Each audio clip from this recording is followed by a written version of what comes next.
ये इशूज़ ज़्यादा वड्डे पद्धर दे उपर वधे ने। इन्हां पिछले 15 साल 10 साल अकाली दल बीजेपी दी राज सीगा और 5 साल कैप्टन अमरिंदर सिंह दा कि साडा पिछा करन लगे होए ने। सुखबीर बादल जी कहंदे ने कि मैं 400 यूनिट देऊंगा, ਉਹ ਭਾਈ ਤੁਸੀਂ 10 ਸਾਲ ਰਹਿ ਗਏ ਉਦੋਂ ਕਿਉਂ ਨਾ ਦਿੱਤੀ। जिन्ने प्रोटेस्ट इस टाइम पंजाब स्टेट ਦੇ ਵਿੱਚ ਹੁੰਦੇ ਨੇ ਉਹਨੇ ਬਾਕੀ ਸਾਰੇ ਇੰਡੀਆ ਦੀਆਂ ਸਾਰੀਆਂ ਸਟੇਟਾਂ ਦੇ ਵਿੱਚ ਮਿਲਾ ਕੇ ਵੀ ਉਹਨੇ ਨਹੀਂ ਹੁੰਦੇ ਹੋਣੇ ਜਿੰਨੇ ਪੰਜਾਬ ਦੇ ਵਿੱਚ। ਇੱਕ ਤਾਂ ਹੁੰਦਾ ਯੂਜ਼ ਐਂਡ ਥਰੋ, ਉਹਨਾਂ ਨੇ ਪੰਜਾਬ ਦੇ ਨਾਲ ਯੂਜ਼ ਐਂਡ ਡਿਸਟਰੋਏ ਕਰਨ ਵਾਲਾ ਕੰਮ ਹੈ ਜਿਹੜਾ ਉਹ ਕੀਤਾ। 1960-65 ਦੇ ਵਿੱਚ ਕੀ ਪੰਜਾਬ ਦੇ ਕਿਸਾਨਾਂ ਨੂੰ ਪਤਾ ਸੀਗਾ ਕਿ ਝੋਨਾ ਕਿਵੇਂ ਬੀਜਣਾ? ਇਹ ਚੀਜ਼ਾਂ ਜੇ ਅਸੀਂ ਅਖੀਰਲੇ ਮੌਕੇ ਜਾ ਕੇ ਕਰਦੇ ਤੇ ਇਹਨਾਂ ਨੇ ਕਹਿਣਾ ਸੀ ਝੂਠ ਬੋਲਦੇ ਆ। ਜਿੱਥੇ ਰੇਗਿਸਤਾਨ ਹੁੰਦਾ ਸੀਗਾ ਪੰਜਾਬ ਦੇ ਕਿਸਾਨਾਂ ਨੇ ਉਹ ਹਰੇ ਭਰੇ ਕਰਤੇ ਤੇ ਪੰਜਾਬ ਦੇ ਕਿਸਾਨਾਂ ਨੂੰ ਆਪਦੀ ਹੀ ਜ਼ਮੀਨ ਦੇ ਉੱਪਰ ਫਸਲ ਦੇ ਵਿੱਚ ਡਾਇਵਰਸਿਫਿਕੇਸ਼ਨ ਕੀ ਪ੍ਰੋਬਲਮ ਹੈ? ਬੜੇ ਈਜ਼ੀਲੀ ਹੋ ਸਕਦਾ, ਪਰ ਉਸ ਪਾਸੇ ਧਿਆਨ ਹੀ ਕਿਸੇ ਦਾ ਨਹੀਂ ਹੈ। ਨਾਲੇ ਤਾਂ ਮੋਦੀ ਸਾਹਿਬ ਝੂਠ ਦੇ ਪਲੰਦਾ ਵੋਟਾਂ ਵੇਲੇ ਕਿਸਾਨਾਂ ਨੂੰ ਸੁਣਾ ਦਿੰਦੇ ਨੇ, ਨਾਲੇ ਕੈਪਟਨ ਅਮਰਿੰਦਰ ਸਿੰਘ ਜੀ ਲੋਲੀਪੌਪ ਦਿੰਦੇ ਨੇ, ਝੂਠੀਆਂ ਸੌਹਾਂ ਖਾਂਦੇ ਨੇ ਗੁਟਕਾ ਸਾਹਿਬ ਦੀਆਂ ਕਿ ਮੈਂ ਤੁਹਾਡੇ ਸਾਰੇ ਕਰਜ਼ੇ ਮਾਫ ਕਰ ਦੂੰਗਾ, ਮੈਂ ਇਹ ਕਰ ਦੂੰਗਾ, ਵਾਹ ਕਰ ਦੂੰਗਾ, ਪਰ ਹੁੰਦਾ ਕੁਝ ਨਹੀਂ ਹੈਗਾ ਔਨ ਗਰਾਊਂਡ।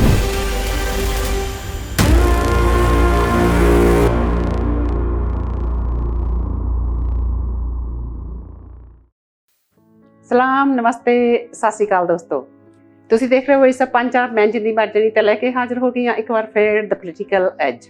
ਤੇ ਤੁਹਾਨੂੰ ਪਤਾ ਸਭ ਨੂੰ ਕਿ ਪੋਲੀਟੀਕਲ ਐਜ ਦੇ ਵਿੱਚ ਆਪਾਂ ਉਹਨਾਂ ਸ਼ਖਸੀਅਤਾਂ ਨੂੰ ਤੁਹਾਡੇ ਰੂਬਰੂ ਕਰਾਈਦਾ ਆ ਜਿਹੜੇ ਪੋਲੀਟੀਕਲ ਦੇ ਨਾਲ ਜੁੜੇ ਹੁੰਦੇ ਆ ਜਾਂ ਪੋਲੀਟੀਕਲ ਲੀਡਰਸ ਹੁੰਦੇ ਆ। ਤੇ ਅੱਜ ਸਾਡੇ ਨਾਲ ਸਾਨੂੰ ਮੌਕਾ ਮਿਲਿਆ ਹੈਗਾ ਬਹੁਤ ਹੀ ਇੱਕ ਸਤਿਕਾਰਯੋਗ ਸ਼ਖਸੀਅਤ MLA ਅਮਨ ਅਰੋੜਾ ਜੀ ਨੂੰ ਰੂਬਰੂ ਕਰਾਉਣ ਦਾ ਤੁਹਾਡੇ ਤੇ ਕਰਦੇ ਆ ਉਹਨਾਂ ਦਾ ਸਵਾਗਤ। ਅਰੋੜਾ ਸਾਹਿਬ ਸਤਿ ਸ਼੍ਰੀ ਅਕਾਲ, ਥੈਂਕ ਯੂ ਸੋ ਮਚ ਸਾਨੂੰ ਟਾਈਮ ਦੇਣ ਵਾਸਤੇ। ਮਿਹਰਬਾਨੀ ਮੈਡਮ ਤੁਹਾਡਾ ਵੀ, ਆਪਣੇ ਇਸ ਬਹੁਤ ਹੀ ਖੂਬਸੂਰਤ ਆਫਿਸ ਦੇ ਦਰਸ਼ਨ ਕਰਾਉਣ ਵਾਸਤੇ। Thank you madam, so nice of you ਜੀ। ਮੇਰੇ ਲਈ ਖੁਸ਼ਕਿਸਮਤੀ ਕਿ ਤੁਸੀਂ ਅੱਜ ਇੱਥੇ ਪਧਾਰੇ ਹੋ। ਤੁਹਾਨੂੰ ਤੁਹਾਡੇ ਸਾਰੇ ਸਰੋਤਾਵਾਂ ਨੂੰ ਪ੍ਰਮਾਤਮਾ ਚੜ੍ਹਦੀਆਂ ਕਲਾਵਾਂ 'ਚ ਰੱਖੇ ਜੀ। ਤੇ ਅਰੋੜਾ ਸਾਹਿਬ ਆਪਾਂ ਗੱਲ ਜੇ ਕਰੀਏ ਤੁਹਾਡੀ ਪੋਜੀਸ਼ਨ ਦੀ, ਲਾਸਟ ਇਲੈਕਸ਼ਨਸ ਦੇ ਵਿੱਚ ਤੁਸੀਂ ਆਮ ਆਦਮੀ ਪਾਰਟੀ ਦੇ ਨਾਲ ਜੁੜੇ ਆ, ਆਮ ਆਦਮੀ ਪਾਰਟੀ ਦੇ ਵਿੱਚ ਆਏ ਆ। ਹੁਣ ਇਲੈਕਸ਼ਨਸ ਫੇਰ ਆਉਣ ਵਾਲੇ ਆ ਤੇ ਇਲੈਕਸ਼ਨਸ ਨੂੰ ਲੈ ਕੇ ਹਰ ਇੱਕ ਪਾਰਟੀ ਜਿਹੜੀ ਆ ਆਪੋ ਆਪਣਾ ਜ਼ੋਰ ਲਾ ਰਹੀ ਆ, ਆਪੋ ਆਪਣੇ ਜਿੱਦਾਂ ਕਹਿੰਦੇ ਹੁੰਦੇ ਆ ਕਾਰਡ ਸਿੱਟ ਰਹੀ ਆ ਲੋਕਾਂ ਵਾਸਤੇ। ਉਹਨਾਂ ਵਿੱਚੋਂ ਇੱਕ ਹੈਗਾ ਕਿ ਬਿਜਲੀ ਦਾ ਲੈ ਕੇ। ਤੇ ਕੇਜਰੀਵਾਲ ਸਾਹਿਬ ਨੇ ਸਭ ਤੋਂ ਪਹਿਲਾਂ ਜਿੱਦਾਂ ਜੇ ਗੱਲ ਕਰੀਏ ਕਿ ਕਿਹਾ ਸੀਗਾ ਕਿ ਹਰ ਘਰ ਨੂੰ ਆਪਾਂ 300 ਯੂਨਿਟ ਬਿਜਲੀ ਜਿਹੜੀ ਆ ਮੁਹੱਈਆ ਕਰਾਵਾਂਗੇ ਫ੍ਰੀ। ਤੇ ਉਸ ਤੋਂ ਉੱਪਰੋਂ 1 ਯੂਨਿਟ ਵੀ ਹੋ ਗਿਆ ਜਾਂ ਥੋੜੀ ਵੀ ਹੋ ਗਈ ਤਾਂ ਉਹ 300 ਯੂਨਿਟ ਜਿਹੜੇ ਹੈਗੇ ਆ, ਇੱਥੇ ਕਿਤੇ ਨਾ ਕਿਤੇ ਜਾ ਕੇ ਲੋਕ ਜਿਹੜੇ ਕਨਫਿਊਜ਼ ਹੋ ਜਾਂਦੇ ਆ ਕਿ ਉਹ ਸਾਨੂੰ 300 ਯੂਨਿਟ ਤੱਕ ਫ੍ਰੀ ਮਿਲੂਗੀ, ਜੇ 1 ਯੂਨਿਟ ਵੀ ਉੱਪਰ ਚੱਲ ਜਾਂਦਾ ਆ ਤੇ ਉਹ ਜਿਹੜੇ 300 ਯੂਨਿਟ ਹੈਗੇ ਆ ਉਹਨਾਂ ਦੇ ਵੀ ਪੇ ਕਰਨੇ ਪੈਣਗੇ। ਥੋੜਾ ਜਿਹਾ ਕਲੀਅਰ ਕਰੋ। ਮੈਡਮ ਦੇਖੋ, ਇਸ ਤਰ੍ਹਾਂ ਹੈ ਕਿ ਨੋ ਡਾਊਟ ਪੰਜਾਬ ਦੇ ਵਿੱਚ ਅੱਜ ਮਸਲੇ ਇੰਨੇ ਜ਼ਿਆਦਾ ਹੋਏ ਪਏ ਨੇ ਕਿ ਪਿਛਲੇ 15 ਸਾਲ ਦੀ ਜਿਹੜੀ ਲੁੱਟ ਖਸੁੱਟ ਦੀ ਸਰਕਾਰ ਚੱਲ ਰਹੀ ਹੈ, ਹੁਣੇ ਵੈਸੇ ਤਾਂ ਪੰਜਾਬ ਦੇ ਵਿੱਚ ਇੱਟ ਚੱਕਿਆਂ ਮਸਲਾ ਨਵਾਂ ਖੜਾ ਹੋ ਜਾਂਦਾ ਹੈ, ਪਰ ਅੱਜ ਪੰਜਾਬ ਦੇ ਵਿੱਚ ਇੱਕ ਜਿਹੜੀ ਇੰਸਟੀਟਿਊਸ਼ਨਲਾਈਜ਼ਡ ਮਾਫੀਆ ਪਿਛਲੇ ਲੰਬੇ ਸਮੇਂ ਤੋਂ ਬਿਜਲੀ ਪਾਵਰ ਮਾਫੀਆ ਦੇ ਰੂਪ ਦੇ ਵਿੱਚ ਚੱਲ ਰਿਹਾ ਹੈ, ਜਿਹਦੀ ਵਜ੍ਹਾ ਕਰਕੇ ਅੱਜ ਤਕਰੀਬਨ 6 ਤੋਂ 7,000 ਕਰੋੜ ਰੁਪਏ ਜਿਹੜਾ ਉਹ ਸਿਰਫ ਔਰ ਸਿਰਫ ਪਾਵਰ ਡਿਪਾਰਟਮੈਂਟ ਦੇ ਵਿੱਚ ਜਾਂ ਉਹ ਗਲਤ PPAs ਦੇ ਰਾਹੀਂ ਤੇ ਬਾਕੀ ਮਿਸਮੈਨੇਜਮੈਂਟ ਦੇ ਜ਼ਰੀਏ ਜਾਂ ਤਾਂ ਉਹ ਪੋਲੀਟੀਕਲ ਲੋਕਾਂ ਦੇ ਅਫਸਰਾਂ ਦੇ ਮਾਫੀਆ ਦੇ ਔਰ ਇਹਨਾਂ ਥਰਮਲ ਪਾਵਰ ਪਲਾਂਟਾਂ ਦੀ ਜੇਬਾਂ ਦੇ ਵਿੱਚ ਚਲਾ ਜਾਂਦਾ ਹੈ ਜਾਂ ਉਹ ਡਾਊਨ ਦ ਡਰੇਨ ਚਲਾ ਜਾਂਦਾ, ਜਿਹਨੂੰ ਕੋਈ ਸੰਭਾਲਦਾ ਨਹੀਂ ਹੈਗਾ।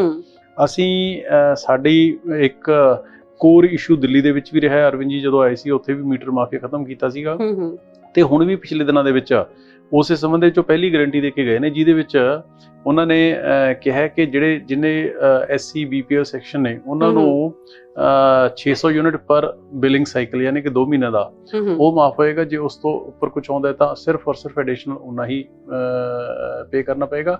ਸੋ ਇਹ ਇੱਕ ਚੀਜ਼ ਹੈ ਜਿਹੜੀ ਉਹ ਕਲੀਅਰ ਕਰਕੇ ਗਏ ਨੇ ਔਰ ਮੈਂ ਸਮਝਦਾ ਔਰ ਇੰਪੋਰਟੈਂਟ ਸਿਰਫ ਔਰ ਸਿਰਫ 300-600 ਯੂਨਿਟ ਦੀ ਗੱਲ ਨਹੀਂ ਹੈਗੀ। ਇੰਪੋਰਟੈਂਟ ਨਾਲ ਇਹ ਵੀ ਹੈ ਕਿ ਜਿਹੜਾ ਵਿਚ ਗੋਜ਼ ਵਿਦਾਊਟ ਸੇਇੰਗ ਕਿ ਜਿਹੜੇ ਪਿਛਲੇ ਇੱਕ ਉਹਨਾਂ ਨੇ ਹੋਰ ਜਿਹੜਾ ਐਲਾਨ ਕੀਤਾ ਸੀਗਾ ਕਿ ਪਿਛਲੇ ਜਿੰਨੇ ਬਕਾਇਆ ਬਿੱਲ ਨਜਾਇਜ਼ ਖੜੇ ਨੇ ਉਹ ਵੀ ਮਾਫ ਕੀਤੇ ਜਾਣਗੇ। ਔਰ ਸਭ ਤੋਂ ਇੰਪੋਰਟੈਂਟ ਜਿਹੜੀ ਚੀਜ਼ ਮੈਂ ਸਮਝਦਾ ਕਿ ਜਿਹਦੇ ਨਾਲ ਹਰੇਕ ਵਰਗ ਨੂੰ ਇਨ ਜਨਰਲ ਫਾਇਦਾ ਹੋਣ ਜਾ ਰਿਹਾ ਉਹ ਇਹ ਹੋਣ ਜਾ ਰਿਹਾ ਹੈ ਕਿ ਜਦੋਂ ਅਸੀਂ 6 ਤੋਂ 7,000 ਕਰੋੜ ਰੁਪਏ ਜਿਹੜਾ ਉਹ ਸੇਵ ਕਰਾਂਗੇ ਸਟੇਟ ਦਾ ਐਨੂਅਲੀ, ਤੇ ਉਹਦੇ ਨਾਲ ਬਿਜਲੀ ਜਿਹੜੀ ਉਹ 3 ਤੋਂ 4 ਰੁਪਏ ਸਸਤੀ ਆਟੋਮੈਟਿਕਲੀ ਹੋ ਜਾਣੀ ਹੈ, ਜਿਹੜਾ ਕਿ ਮੈਂ ਸਮਝਦਾ ਕਿ ਜਿਹਦੇ ਬਾਰੇ ਇਹ ਜੀ ਕੋਈ ਚਰਚਾ ਹੀ ਨਹੀਂ ਕਰ ਰਿਹਾ, ਜਿਹਦੇ ਬਾਰੇ ਅੱਜ ਗੱਲ ਕਰਨ ਦੀ ਲੋੜ ਹੈ। ਸੋ ਮੈਂ ਸਮਝਦਾ ਕਿ ਇੱਕ ਟੋਟਲ ਰਿਫਾਰਮਸ ਦੀ ਲੋੜ ਹੈ ਪਾਵਰ ਸੈਕਟਰ ਦੇ ਵਿੱਚ, ਜਿਹੜਾ ਕਿ ਸਾਡੀ ਆਮ ਆਦਮੀ ਪਾਰਟੀ ਦੀ ਸਰਕਾਰ ਬਣਨ ਦੇ ਉੱਪਰ ਇਹ ਹੋਏਗਾ। ਤੁਹਾਨੂੰ ਕੀ ਲੱਗਦਾ ਆ ਕਿ ਲੋਕ ਜਿਹੜੇ ਹੈਗੇ ਆ ਉਹਨਾਂ ਨੂੰ ਆਪਾਂ ਜੇ ਕੋਈ ਮੁਫਤ ਚੀਜ਼ ਦਿੰਦੇ ਆ ਤੇ ਉਹਦੇ ਲਾਲਚ ਵਿੱਚ ਆਣਗੇ, ਜਾਂ ਕੀ ਅਸੀਂ ਉਹਨਾਂ ਲਈ ਇਨਫ ਹੋਰ ਨਹੀਂ ਕੁਝ ਕਰ ਸਕਦੇ ਕਿ ਜਾਂ ਬਿਜਲੀ ਦੀ ਹੀ ਸਾਡਾ ਮੁੱਦਾ ਹੈਗਾ? ਕਿਉਂਕਿ ਸਾਰੀਆਂ ਹੀ ਪਾਰਟੀਆਂ ਵਨ ਆਫਟਰ ਅਨਦਰ ਬਿਜਲੀ ਨੂੰ ਕਹਿ ਰਹੇ ਕਿ ਅਸੀਂ ਇੰਨੀ ਮੁਫਤ ਦੇਵਾਂਗੇ ਜਾਂ ਅਸੀਂ ਇੰਨੀ ਸਸਤੀ ਕਰਾਂਗੇ। ਕੀ ਸਹੂਲਤਾਂ ਜਿਹੜੀਆਂ ਹੈਗੀਆਂ ਪੰਜਾਬ ਨੂੰ, ਸਪੈਸ਼ਲੀ ਜੇ ਆਪਾਂ ਖੇਤੀ ਬਿੱਲਾਂ ਨੂੰ ਲੈ ਕੇ ਕਰੀਏ, ਖੇਤੀ ਦੀ ਗੱਲ ਕਰੀਏ, ਕਿਸਾਨਾਂ ਦੀ ਗੱਲ ਕਰੀਏ, ਤੇ ਉਹਨਾਂ ਦੇ ਮੁੱਦੇ ਹੈਗੇ ਆ, ਉਹਨਾਂ ਦਾ ਇਸ਼ੂ ਜਿਹੜੇ ਹੈਗੇ ਆ, ਕਿਉਂ ਨਹੀਂ ਸਰਕਾਰ ਜਿਹੜੀਆਂ ਪਾਰਟੀਆਂ ਹੈਗੀਆਂ, ਭਾਵੇਂ ਆਮ ਆਦਮੀ ਪਾਰਟੀ ਆ, ਤੁਹਾਡੀ ਪਾਰਟੀ ਆ, ਉਹਨਾਂ ਦੀ ਜੇ ਗੱਲ ਕਰੀਏ, ਕਿਉਂ ਨਹੀਂ ਇਹ ਜਿਹੜੀ ਹੈ ਕਿ ਕਿਸਾਨੀ ਦੇ ਮੁੱਦੇ ਨੂੰ ਵੀ ਆਪਾਂ ਅੱਗੇ ਲੈ ਕੇ ਆਉਣ? ਪਾਰਟੀਆਂ ਟੀਚਰਸ ਦਾ ਮੁੱਦੇ ਹੈਗੇ ਆ, ਕਿਉਂ ਸਿਰਫ ਬਿਜਲੀ ਨੂੰ ਹੀ ਫੋਕਸ ਕੀਤਾ ਜਾ ਰਿਹਾ ਦ ਮੋਮੈਂਟ? ਨਹੀਂ ਮੈਡਮ, ਇਹ ਤੁਹਾਡੀ ਪਰਸੈਪਸ਼ਨ ਜਿਹੜੀ ਥੋੜੀ ਜਿਹੀ ਗਲਤ ਹੈ। ਅਸੀਂ ਇਹ ਚੀਜ਼ਾਂ ਦੇਖੋ, ਜਿੰਨੇ ਚਾਹੇ ਤੁਸੀਂ ਆਪਾਂ ਮੁੱਦਿਆਂ ਦੀ ਗੱਲ ਕਰ ਲਈਏ, ਚਾਹੇ ਬਿਜਲੀ ਦੀ ਗੱਲ ਕਰ ਲਈ, ਚਾਹੇ ਹੈਲਥ ਔਰ ਐਜੂਕੇਸ਼ਨ ਦੀ ਗੱਲ ਕਰ ਲਈਏ, ਚਾਹੇ ਆਪਾਂ ਕਿਸਾਨੀ ਦੇ ਮੁੱਦਿਆਂ ਦੀ ਗੱਲ ਕਰ ਲਈਏ, ਚਾਹੇ ਆਪਾਂ ਅਨਐਮਪਲੋਇਮੈਂਟ ਬੇਰੁਜ਼ਗਾਰੀ ਦੀ ਗੱਲ ਕਰ ਲਈਏ, ਚਾਹੇ ਆਪਾਂ ਨਸ਼ਿਆਂ ਦੀ ਗੱਲ ਕਰ ਲਈਏ, ਚਾਹੇ ਆਪਾਂ ਬੇਅਦਬੀਆਂ ਜੋ ਪਿਛਲੇ ਸਮੇਂ 'ਚ ਹੋਈਆਂ ਉਹਦੀ ਗੱਲ ਕਰ ਲਈਏ, ਚਾਹੇ ਪੰਜਾਬ ਦੇ ਵਿੱਚੋਂ ਜਿਸ ਤਰੀਕੇ ਦੇ ਨਾਲ ਪੰਜਾਬ ਦਾ ਪਾਣੀ ਹੈ ਜਿਹੜਾ ਉਹ ਦਿਨ ਪ੍ਰਤੀ ਦਿਨ ਥੱਲੇ ਜਾ ਰਿਹਾ ਹੈ, ਚਾਹੇ ਆਪਾਂ ਪੰਜਾਬ ਦੀ ਇੰਡਸਟਰੀ ਵਪਾਰੀਆਂ ਦੀ ਗੱਲ ਕਰ ਲਈਏ, ਚਾਹੇ ਪੰਜਾਬ ਦੇ ਉੱਪਰ 3 ਲੱਖ ਕਰੋੜ ਦੇ ਕਰਜ਼ੇ ਦੀ ਆਪਾਂ ਗੱਲ ਕਰ ਲਈਏ, ਇਸ਼ੂਜ਼ ਬਹੁਤ ਨੇ। ਇਹ ਇਸ਼ੂਜ਼ ਜ਼ਿਆਦਾ ਵੱਡੇ ਪੱਧਰ ਦੇ ਉੱਪਰ ਵਧੇ ਨੇ ਇਹਨਾਂ ਪਿਛਲੇ 15 ਸਾਲਾਂ 10 ਸਾਲ ਅਕਾਲੀ ਦਲ ਬੀਜੇਪੀ ਦੀ ਰਾਜ ਸੀਗਾ, ਔਰ 5 ਸਾਲਾਂ 'ਚ ਕੈਪਟਨ ਅਮਰਿੰਦਰ ਸਿੰਘ ਦਾ। ਅਸੀਂ ਤਾਂ ਸਾਡੀ ਤਾਂ ਇਹ ਸਰਕਾਰ ਆਈ ਨਹੀਂ ਹੈਗੀ, ਅਸੀਂ ਇੱਕ ਚੀਜ਼ ਨੂੰ ਅਸੀਂ ਕੋਈ ਇਹਨਾਂ ਵਾਂਗੂ ਅਸੀਂ ਕੋਈ ਹਵਾਈ ਲਿਫਾਫੇ ਤਾਂ ਛੱਡਣੇ ਨਹੀਂ ਹੈਗੇ, ਹਵਾ 'ਚ ਡਾਂਗਾਂ ਤਾਂ ਮਾਰਨੀਆਂ ਨਹੀਂ ਹੈਗੀਆਂ।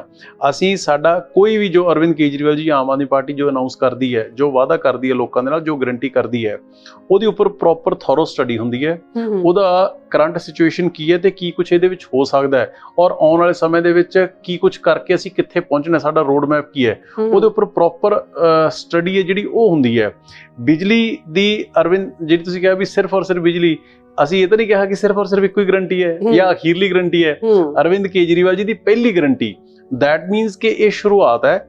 ਆਉਣ ਵਾਲੇ ਸਮਿਆਂ ਦੇ ਵਿੱਚ ਜਿਹੜੇ ਲੋਕਾਂ ਨੂੰ, ਨੌਜਵਾਨ ਮੁੰਡੇ ਕੁੜੀਆਂ ਨੂੰ ਰੋਜ਼ਗਾਰ ਕਿਵੇਂ ਦੇਣਾ, ਉਹਦੀ ਗਰੰਟੀ ਵੀ ਸ਼ਾਇਦ ਆਏਗੀ। ਆਉਣ ਵਾਲੇ ਸਮੇਂ ਦੇ ਵਿੱਚ ਹੈਲਥ ਔਰ ਐਜੂਕੇਸ਼ਨ ਨੂੰ ਕਿਵੇਂ ਟਰੈਕ ਤੇ ਲੈ ਕੇ ਆਉਣਾ, ਉਹਦੇ ਬਾਰੇ ਵੀ ਅਰਵਿੰਦ ਜੀ ਗੱਲ ਕਰਨਗੇ। ਆਉਣ ਵਾਲੇ ਸਮੇਂ ਦੇ ਵਿੱਚ ਪੰਜਾਬ ਨੂੰ ਇਸ 3 ਲੱਖ ਕਰੋੜ ਦੇ ਕਰਜ਼ੇ ਦੀ ਪੰਡ ਦੇ ਵਿੱਚੋਂ ਕਿਵੇਂ ਕੱਢਣਾ, ਉਹਦੇ ਬਾਰੇ ਵੀ ਗੱਲ ਕਰਨਗੇ। ਆਉਣ ਵਾਲੇ ਸਮਿਆਂ ਦੇ ਵਿੱਚ ਮਾਫੀਆ ਸਾਰੇ ਕਿਵੇਂ ਖਤਮ ਕਰਨੇ, ਉਹਦੇ ਬਾਰੇ ਵੀ ਗੱਲ ਕਰਨਗੇ।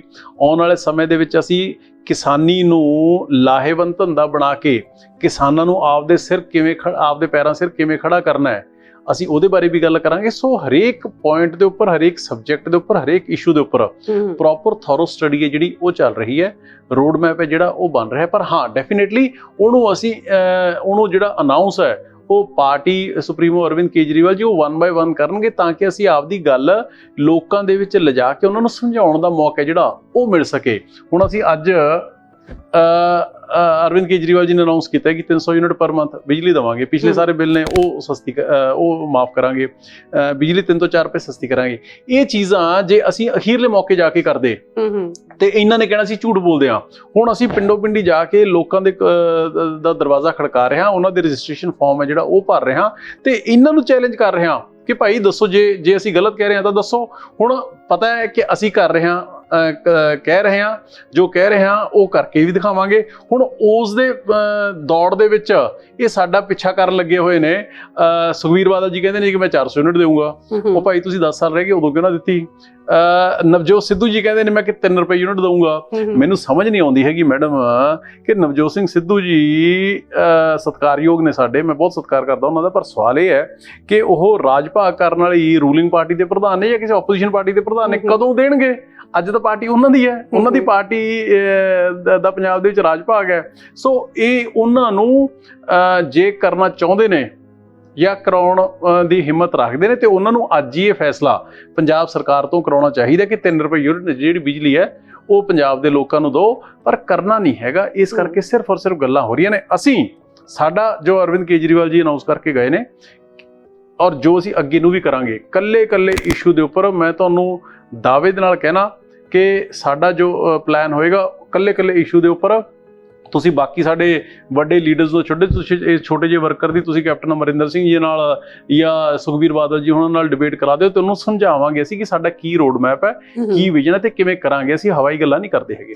ਤੇ ਜੇ ਆਪਾਂ ਅਰੋੜਾ ਸਾਹਿਬ ਗੱਲ ਕਰੀਏ ਕਿਸਾਨੀ ਮੁੱਦੇ ਨੂੰ ਲੈ ਕੇ, ਕਿਸਾਨੀ ਬਿੱਲਾਂ ਨੂੰ ਲੈ ਕੇ, ਕਿਸਾਨ ਦਿੱਲੀ ਦੀਆਂ ਪਰੋਹਾਂ ਤੇ ਆਪਾਂ ਨੂੰ ਪਤਾ ਕਿ ਲਾਸਟ ਨਵੰਬਰ ਸਾਲ ਹੋ ਜਾਣਾ ਆ ਅੱਗੇ ਜਾ ਕੇ, ਤੇ ਕੀ ਜੇਕਰ ਪੰਜਾਬ ਦੇ ਵਿੱਚ ਆਪਾਂ ਜੇ ਸਪੈਸ਼ਲੀ ਪੰਜਾਬ ਦੀ ਗੱਲ ਕਰੀਏ, ਜੇ ਹੁਣ ਨੈਕਸਟ ਇਲੈਕਸ਼ਨ ਤਾਂ ਆਉਣ ਵਾਲੇ ਹੀ ਆ, ਬਟ ਕੀ ਹੈਗਾ ਆ ਕਿ ਤੁਹਾਡੇ ਫੋਕਸ ਹੈ ਕਿ ਕਿਸਾਨੀ ਨੂੰ, ਜਿੱਦਾਂ ਤੁਸੀਂ ਪਹਿਲਾਂ ਵੀ ਮੈਂਸ਼ਨ ਕੀਤਾ ਕਿ ਕਿਸਾਨੀ ਦੇ ਵੀ ਅਸੀਂ ਬਹੁਤ ਕੁਝ ਕਰਨ ਵਾਲੇ ਆ, ਇੱਦਾਂ ਦਾ ਕੀ ਤੁਸੀਂ ਦੇਵੋਗੇ ਕਿਸਾਨਾਂ ਨੂੰ ਜਿਹੜਾ ਕਿ ਪੰਜਾਬ ਨੂੰ ਇੱਕ ਖੁਸ਼ਹਾਲ ਕਰਨ ਵਾਸਤੇ? ਕਿਉਂਕਿ ਪੰਜਾਬ ਦੇ ਵਿੱਚ ਸਭ ਤੋਂ ਜ਼ਿਆਦਾ ਉਪਜ ਜਿਹੜੀ ਕਹਿ ਲਈਏ ਆਪਣੀ ਹੈਗੀ ਆ, ਮੇਨ ਜਿਹੜਾ ਆਪਾਂ ਕਹਿ ਲਈਏ ਕਿ ਇਨਕਮ ਜਿੱਥੋਂ ਆਉਂਦੀ ਆ ਪੰਜਾਬ ਨੂੰ, ਉਹ ਖੇਤੀ ਤੋਂ ਆਉਂਦੀ ਆ। ਹੋਰ ਕੋਈ ਸੋਰਸਿਸ ਇੰਨੇ ਸਟਰੋਂਗ ਨਹੀਂ ਹੈਗੇ ਜਿੱਥੋਂ ਪੰਜਾਬ ਨੂੰ ਜਿਹੜੀ ਹੈਗੀ ਆ ਉਹਦੀ ਇਨਕਮ ਹੋਵੇ।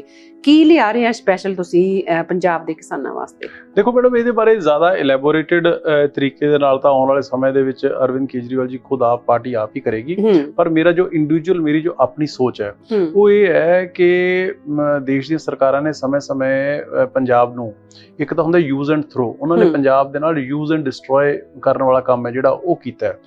ਜਦੋਂ ਤਾਂ ਦੇਸ਼ ਭੁੱਖਾ ਮਰਦਾ ਸੀਗਾ, ਗ੍ਰੀਨ ਰੈਵੋਲੂਸ਼ਨ ਦੀ ਲੋੜ ਸੀ, ਜੇ ਉਸ ਸਮੇਂ ਕਿਸੇ ਸਟੇਟ ਨੇ ਪੂਰੇ ਮੁਲਕ ਦਾ ਢਿੱਡ ਭਰਿਆ ਤਾਂ ਉਹ ਪੰਜਾਬ ਸੀਗਾ, ਪਰ ਹੁਣ ਪੰਜਾਬ ਨੂੰ ਦਰਕਿਨਾਰ ਹੈ ਜਿਹੜਾ ਉਹ ਇਹਨਾਂ ਨੇ ਕਰ ਦਿੱਤਾ।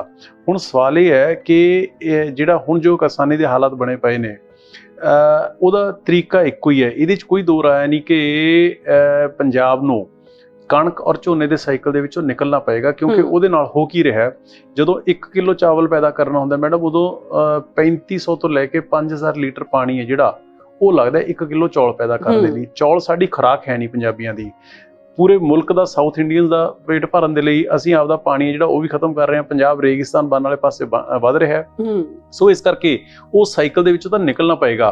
ਹੁਣ ਉਹਦੇ ਵਿੱਚੋਂ ਨਿਕਲਣ ਦਾ ਤਰੀਕਾ ਤਾਂ ਇਹ ਸੀਗਾ ਕਿ ਜਦੋਂ ਪੋਜੀਸ਼ਨ ਬੈਟਰ ਹੋ ਗਈ ਸੀਗੀ 1965-66 ਤੋਂ 10-15-20 ਸਾਲ ਦੇ ਬਾਅਦ, ਤੇ ਉਸ ਸਮੇਂ ਵੀ ਕੇਂਦਰ ਸਰਕਾਰ ਨੂੰ ਔਰ ਪੰਜਾਬ ਸਰਕਾਰ ਨੂੰ ਇਹ ਚਾਹੀਦਾ ਸੀਗਾ ਕਿ ਡਾਇਵਰਸੀਫਿਕੇਸ਼ਨ ਵਾਲੇ ਪਾਸੇ ਪੰਜਾਬ ਨੂੰ ਲੈ ਕੇ ਜਾਂਦੇ। ਹੁਣ ਪੰਜਾਬ ਨੂੰ ਉਹ ਲੈ ਕੇ ਗਏ ਨਹੀਂ ਹੈਗੇ, ਕਣਕ ਔਰ ਝੋਨੇ ਦੇ ਸਾਈਕਲ ਦੇ ਵਿੱਚ ਫਸੇ ਹੋਏ ਆ। ਇਸ ਜੋ ਹੁਣ ਕੇਂਦਰ ਸਰਕਾਰ ਕਰ ਰਹੀ ਹੈ ਕਿ MSP ਇੱਕ ਤਰੀਕੇ ਨਾਲ ਖਤਮ ਕਰਨ ਵਾਲੇ ਪਾਸੇ, ਉਹਦੀ ਅਸ਼ੋਰਡ ਪਰਚੇਜ਼ ਹੈ ਜਿਹੜੀ ਉਹ ਖਤਮ ਕਰਨ ਵਾਲੇ ਪਾਸੇ ਚੱਲ ਰਹੀ ਹੈ, ਜਦਕਿ ਹੋਣਾ ਉਲਟਾ ਚਾਹੀਦਾ ਸੀਗਾ। ਹੋਣਾ ਇਹ ਚਾਹੀਦਾ ਸੀਗਾ ਕਿ MSP ਅਨਾਉਂਸ ਹੁੰਦੀ ਹੈ 23 ਫਸਲਾਂ ਤੇ ਸਰਕਾਰ ਇਹ ਕਹਿੰਦੀ ਕਿ ਜੀ ਬਾਕੀ ਦੀ ਜਿਹੜੇ 21 ਫਸਲਾਂ ਨੇ ਤੁਸੀਂ ਹੌਲੀ ਹੌਲੀ ਉਹਦੇ ਉੱਪਰ ਸ਼ਿਫਟ ਹੋ, ਅਸੀਂ MSP ਦੇ ਉੱਪਰ ਅਸ਼ੋਰਡ ਪਰਚੇਜ਼ ਹੈ ਜਿਹੜੀ ਉਹ ਕਰਾਂਗੇ, ਤਾਂ ਕਿ ਪੰਜਾਬ ਉਹਦੇ ਉੱਪਰ ਹੌਲੀ ਹੌਲੀ ਸ਼ਿਫਟ ਹੋ ਜਾਂਦਾ।